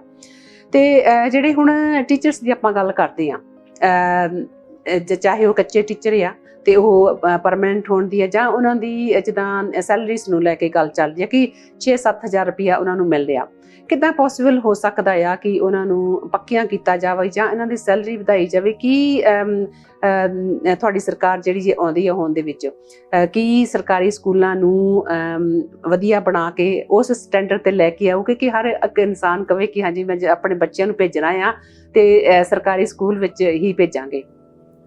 ਮੈਡਮ ਦੇਖੋ, ਇਸ ਤਰ੍ਹਾਂ ਹੁੰਦਾ ਕਿ ਅਸੀਂ ਇਹ ਫੀਲ ਕਰਦੇ ਹਾਂ ਕਿ ਕਿਸੇ ਵੀ ਵੈਲਫੇਅਰ ਸਟੇਟ ਦੇ ਵਿੱਚ ਹੈਲਥ ਔਰ ਐਜੂਕੇਸ਼ਨ ਦੀ ਜਿਹੜੀ ਪ੍ਰਾਇਮਰੀਲੀ ਤੌਰ ਦੇ ਉੱਪਰ ਜ਼ਿੰਮੇਵਾਰੀ ਹੁੰਦੀ ਹੈ ਉਹ ਸਟੇਟ ਦੀ ਹੁੰਦੀ ਹੈ, ਪਰ ਅਨਫੋਰਚੂਨੇਟਲੀ ਪੰਜਾਬ ਦੀਆਂ ਸਮੇਂ ਦੀਆਂ ਸਰਕਾਰਾਂ ਆਪਣੀ ਇਸ ਜ਼ਿੰਮੇਵਾਰੀ ਤੋਂ ਉਹ ਮੁਨਕਰ ਹੋ ਕੇ ਭੱਜ ਚੁੱਕੀਆਂ। ਇਹਦੇ ਵਿੱਚ ਅਰਵਿੰਦ ਕੇਜਰੀਵਾਲ ਜੀ ਨੇ ਦਿੱਲੀ ਦੇ ਵਿੱਚ ਕਿਹੜਾ ਕੋਈ ਉੱਥੇ ਅਲਾਦੀਨ ਦਾ ਚਿਰਾਗ ਫੇਰਿਆ, ਉਹ ਇੱਕ ਚੀਜ਼ ਲਈ ਉਹ ਕਮਿਟਡ ਸੀ ਕਿ ਮੈਂ ਲੋਕਾਂ ਨੂੰ ਐਜੂਕੇਸ਼ਨ ਔਰ ਹੈਲਥ ਕੰਨਿਓ ਮੈਂ ਲੋਕਾਂ ਨੂੰ ਔਖੇ ਨਹੀਂ ਹੋਣ ਦੇਣਾ ਹੈਗਾ। ਔਰ ਇਸੇ ਚੀਜ਼ ਨੂੰ ਮੱਦੇਨਜ਼ਰ ਰੱਖਦੇ ਹੋਏ ਉਹਨਾਂ ਨੇ, ਦੇਖੋ ਐਵਰੀਥਿੰਗ ਗੋਜ਼ ਵਿਦ ਮਨੀ, ਉਹਨਾਂ ਨੇ ਜੇ ਤੁਹਾਨੂੰ ਜਾਣ ਕੇ ਹੈਰਾਨੀ ਹੋਏਗੀ ਕਿ ਜੇ ਕਿਸੇ ਵੀ ਸਟੇਟ ਦਾ, ਮੁਲਕ ਦੀਆਂ ਜਿੰਨੀਆਂ ਸਟੇਟਸ ਨੇ, ਸਭ ਤੋਂ ਵੱਧ ਬਜਟ ਦੀ ਜੇ ਐਲੋਕੇਸ਼ਨ ਹੈ ਹੈਲਥ ਔਰ ਐਜੂਕੇਸ਼ਨ ਦੇ ਵਿੱਚ, ਤੇ ਉਹ ਦੋਨਾਂ ਇਹਨਾਂ ਖੇਤਰਾਂ ਦੇ ਵਿੱਚ ਉਹ ਦਿੱਲੀ ਦੀ ਹੈ, ਅਰਵਿੰਦ ਕੇਜਰੀਵਾਲ ਜੀ ਵੱਲੋਂ ਹੈ, ਤੇ ਦੋਨਾਂ ਦੇ ਵਿੱਚ ਜੇ ਕਿਤੇ ਸਭ ਤੋਂ ਲੋਐਸਟ ਹੈ ਹੈਲਥ ਔਰ ਐਜੂਕੇਸ਼ਨ ਦੇ ਵਿੱਚ, ਉਹ ਪੰਜਾਬ ਦੇ ਵਿੱਚ ਹੈ। ਸੋ ਵਾਟ ਆਈ ਮੀਨ ਟੂ ਸੇ ਇਜ਼ ਕਿ ਜਦੋਂ ਅਸੀਂ ਜਿਹੜੇ ਇਹ ਕਈ ਵਾਰੀ ਜਦੋਂ ਅਸੀਂ ਦਿੱਲੀ ਮਾਡਲ ਦੀ ਗੱਲ ਕਰਦੇ ਹਾਂ, ਵਿਰੋਧੀ ਨੇ ਜਿਹੜੇ ਉਹ ਦਿੱਲੀ ਮਾਡਲ ਸੁਣਦੇ ਉਹਨਾਂ ਨੂੰ ਘਬਰਾਹਟ ਸ਼ੁਰੂ ਹੋ ਜਾਂਦੀ ਹੈ। ਦਿੱਲੀ ਦਾ ਮਾਡਲ ਹੈ ਜਿਹੜਾ ਉਹ ਇਹੀ ਹੈ ਕਿ ਅਰਵਿੰਦ ਕੇਜਰੀਵਾਲ ਜੀ ਇਹ ਬਿਲੀਵ ਕਰਦੇ ਨੇ ਕਿ ਸਭ ਤੋਂ ਜੇ ਵੱਡਾ ਕੋਈ ਸਰਮਾਇਆ ਹੈ ਤਾਂ ਉਸ ਰਾਜ ਦੇ ਲੋਕ ਹੁੰਦੇ ਨੇ, ਉਸ ਰਾਜ ਦੇ ਖਾਸ ਤੌਰ ਤੇ ਬੱਚੇ ਹੁੰਦੇ ਨੇ, ਜਿਨ੍ਹਾਂ ਨੇ ਅੱਗੇ ਜਾ ਕੇ ਸੁਸਾਇਟੀ ਨੂੰ, ਦੇਸ਼ ਨੂੰ ਕੰਟਰੀਬਿਊਟ ਕਰਨਾ ਹੈ। ਤੇ ਜਦੋਂ ਤੁਸੀਂ ਉਹਨਾਂ ਦੇ ਵਿੱਚ ਤੁਸੀਂ ਇਨਵੈਸਟ ਕਰੋਗੇ ਤੇ ਆਪਣੇ ਆਪ ਉਹ ਇੱਕ ਪ੍ਰੋਡਕਟਿਵ ਵਰਕਫੋਰਸ ਹੈ ਜਿਹੜੀ ਉਹ ਤਿਆਰ ਹੋ ਜਾਣੀ ਹੈ। ਸੋ ਇਸ ਕਰਕੇ ਇਹ 'ਚ ਕੋਈ ਔਖਾ ਕੰਮ ਨਹੀਂ ਹੈਗਾ ਜੀ। ਇਹਦੇ ਵਿੱਚ ਸਾਡਾ ਸਰਕਾਰ ਬਣਦੇ ਸਾਰ ਪਹਿਲੇ ਬਜਟ ਦੇ ਵਿੱਚ ਜਿਹੜੀ ਦਿੱਲੀ ਦੇ ਲੈਵਲ ਦੀ ਹੈਲਥ ਔਰ ਐਜੂਕੇਸ਼ਨ ਦੀ ਬਜਟ ਐਲੋਕੇਸ਼ਨ ਹੈ ਜਿਹੜੀ ਉਹ ਅਸੀਂ ਲੈ ਜਾਣੀ ਹੈ। ਜਦੋਂ ਬਜਟ ਐਲੋਕੇਸ਼ਨ ਅਸੀਂ ਲੈ ਜਾਣੀ ਹੈ ਤੇ ਸਕੂਲ ਦੀਆਂ ਬਿਲਡਿੰਗਾਂ, ਅੱਜ ਕਲਾਸਰੂਮ ਜਿਹੜੇ ਅਨਸੇਫ ਹੋਏ ਪਏ ਨੇ, ਡਿਗੂ ਕਰਦੇ ਨੇ, ਨਵੀਆਂ ਬਿਲਡਿੰਗਾਂ ਬਣ ਜਾਣਗੀਆਂ, ਉਹਦੇ ਵਿੱਚ ਇਨਫਰਾਸਟ੍ਰਕਚਰ ਹੈ ਜਿਹੜਾ ਉਹ ਤਿਆਰ ਹੋ ਜਾਏਗਾ। ਜਦੋਂ ਬਜਟ ਹੋਏਗਾ ਐਜੂਕੇਸ਼ਨ ਡਿਪਾਰਟਮੈਂਟ ਕੋਲੇ ਤੇ ਮੁਲਾਜ਼ਮ ਜਿਹੜੇ ਅੱਜ ਸੜਕਾਂ ਦੇ ਉੱਪਰ ਪ੍ਰੋਟੈਸਟ ਕਰ ਰਹੇ ਨੇ ਉਹਨਾਂ ਨੂੰ ਚੜ੍ਹੇ ਮਹੀਨੇ ਤਨਖਾਹ ਮਿਲ ਜਾਣੀ ਹੈ, ਉਹਨਾਂ ਨੇ ਮਨ ਲਾ ਕੇ ਬੱਚਿਆਂ ਨੂੰ ਪੜ੍ਹਾਉਣਾ ਹੈ ਤੇ ਆਪਣੇ ਆਪ ਸਿਸਟਮ ਹੈ ਜਿਹੜਾ ਉਹ ਟਰੈਕ ਤੇ ਆ ਜਾਏਗਾ। ਸੋ ਹਰ ਚੀਜ਼ ਹੋ ਸਕਦੀ ਹੈ, ਉਹਦੇ ਲਈ ਸਿਰਫ ਔਰ ਸਿਰਫ ਨੀਅਤ ਔਰ ਨੀਤੀ ਚਾਹੀਦੀ ਹੈ, ਸਾਫ਼ ਇਮਾਨਦਾਰ ਪੋਲਿਟਿਕਸ ਕਰਨ ਵਾਲਾ ਲੀਡਰ ਚਾਹੀਦਾ ਹੈ, ਜਿਹੜਾ ਕਿ ਅੱਜ ਮੈਂ ਸਮਝਦਾ ਕਿ ਪੂਰੇ ਮੁਲਕ ਦੇ ਵਿੱਚ ਜੇ ਪੂਰੇ ਪੋਲੀਟੀਕਲ ਸਪੈਕਟਰਮ ਤੇ ਝਾਤ ਮਾਰੋ ਤੇ ਉਹ ਸਿਰਫ ਔਰ ਸਿਰਫ ਅਰਵਿੰਦ ਕੇਜਰੀਵਾਲ ਨਜ਼ਰ ਆਉਂਦੇ ਨੇ। ਬਾਕੀ ਮੈਨੂੰ ਨਹੀਂ ਲੱਗਦਾ ਕਿ ਪੰਜਾਬ ਨੇ ਤਾਂ ਲੰਮਾ ਸਮਾਂ ਕੋਈ ਅਜਿਹਾ ਲੀਡਰ ਦੇਖਿਆ ਹੋਏਗਾ ਉਹਨਾਂ ਵਰਗਾ। ਸੋ ਇਸ ਕਰਕੇ ਇਹ ਸਾਰਾ ਕੁਝ ਪੋਸੀਬਲ ਹੈ ਤੇ ਅਸੀਂ ਕਰਕੇ ਦਿਖਾਵਾਂਗੇ 2022 ਸਰਕਾਰ ਬਣਨ ਦੇ ਉੱਪਰ। ਅਰੋੜਾ ਸਾਹਿਬ, ਬਹੁਤ ਵਧੀਆ ਲੱਗਾ ਗੱਲ ਕਰਕੇ ਤੇ ਉਮੀਦ ਕਰਦੀ ਹਾਂ ਸਾਡੇ ਦਰਸ਼ਕਾਂ ਨੂੰ ਤੁਹਾਡੀਆਂ ਜੋ ਗੱਲਾਂ ਕੀਤੀਆਂ ਆ ਪਸੰਦ ਆਈਆਂ ਹੋਣਗੀਆਂ। ਤੇ ਅੱਜ ਵਾਸਤੇ ਬਹੁਤ ਬਹੁਤ ਧੰਨਵਾਦ ਤੇ ਉਮੀਦ ਕਰਦੇ ਹਾਂ ਕਿ ਆਉਣ ਵਾਲੇ ਸਮੇਂ ਦੇ ਵਿੱਚ ਵੀ ਸਾਨੂੰ ਥੋੜਾ ਟਾਈਮ ਦਿਓਗੇ, ਕਿਉਂਕਿ ਹੋਰ ਵੀ ਕਈ ਇਸ਼ੂ ਜਿਹੜੇ ਹੈਗੇ ਆਪਾਂ ਜ਼ਰੂਰ ਡਿਸਕਸ ਕਰਨਾ ਚਾਹੁੰਦੇ ਹਾਂ, ਕਿਉਂਕਿ ਟਾਈਮ ਦੀ ਘਾਟ ਹੋਣ ਕਰਕੇ ਤੇ ਫਿਰ ਅੱਜ ਦਾ ਸ਼ੋਅ ਜਿਹੜਾ ਹੈਗਾ ਇੱਥੇ ਹੀ ਸਮਾਪਤ ਕਰਨਾ। ਥੈਂਕ ਯੂ ਸੋ ਮਚ ਜੀ। ਥੈਂਕ ਯੂ ਸੋ ਮਚ ਜੀ, ਬਹੁਤ ਬਹੁਤ ਧੰਨਵਾਦ ਤੁਹਾਡਾ। ਤੇ ਦੋਸਤੋ ਇਹ ਸੀ ਅਮਨ ਅਰੋੜਾ ਜੀ, ਆਮ ਆਦਮੀ ਪਾਰਟੀ ਦੇ ਵਿਧਾਇਕ। ਤੇ ਉਮੀਦ ਕਰਦੀ ਹਾਂ ਇਹਨਾਂ ਦੀਆਂ ਜੋ ਗੱਲਾਂ ਇਹਨਾਂ ਨੇ ਡਿਸਕਸ ਕੀਤੀਆਂ ਆ ਪਸੰਦ ਆਈਆਂ ਹੋਣਗੀਆਂ। ਕੋਈ ਜੇ ਤੁਹਾਡੇ ਹੋਰ ਵੀ ਇਸ਼ੂਸ ਹੈਗੇ ਆ ਸਾਡੇ ਨਾਲ ਡਿਸਕਸ ਕਰਨਾ ਚਾਹੁੰਦੇ ਆ, ਇਹਨਾਂ ਤੋਂ ਕੁਐਸਚਨ ਕਰਨਾ ਚਾਹੁੰਦੇ ਆ, ਤੇ ਕਮੈਂਟ ਦੇ ਰਾਹੀਂ ਤੁਸੀਂ ਕਰ ਸਕਦੇ ਹੋ। ਸਾਡੇ ਜਿਹੜੇ WhatsApp ਨੰਬਰ ਹੈਗੇ ਆ ਉਹਨਾਂ ਤੇ ਮੈਸੇਜ ਭੇਜ ਸਕਦੇ ਹੋ, ਕਾਲ ਕਰ ਸਕਦੇ ਹੋ, ਤੇ ਈਮੇਲ ਭੇਜ ਸਕਦੇ ਹੋ। ਨੈਕਸਟ ਟਾਈਮ ਇਹਨਾਂ ਨੂੰ ਜ਼ਰੂਰ ਫਿਰ ਲੈ ਕੇ ਆਵਾਂਗੇ, ਤੁਹਾਡੇ ਰੂਬਰੂ ਕਰਾਵਾਂਗੇ। ਤੇ ਤਦ ਤੱਕ ਦੋਸਤੋ ਦੇਖਦੇ ਰਹੋ ਇਸ ਪੰਜਾਬ। ਮੈਨੂੰ ਦੇਵੋ ਇਜਾਜ਼ਤ, ਮਿਲਦੇ ਆ ਨੈਕਸਟ ਟਾਈਮ ਕਿਸੇ ਹੋਰ ਸ਼ਖਸੀਅਤ ਦੇ ਨਾਲ। ਤਦ ਤੱਕ ਸਤਿ ਸ਼੍ਰੀ ਅਕਾਲ।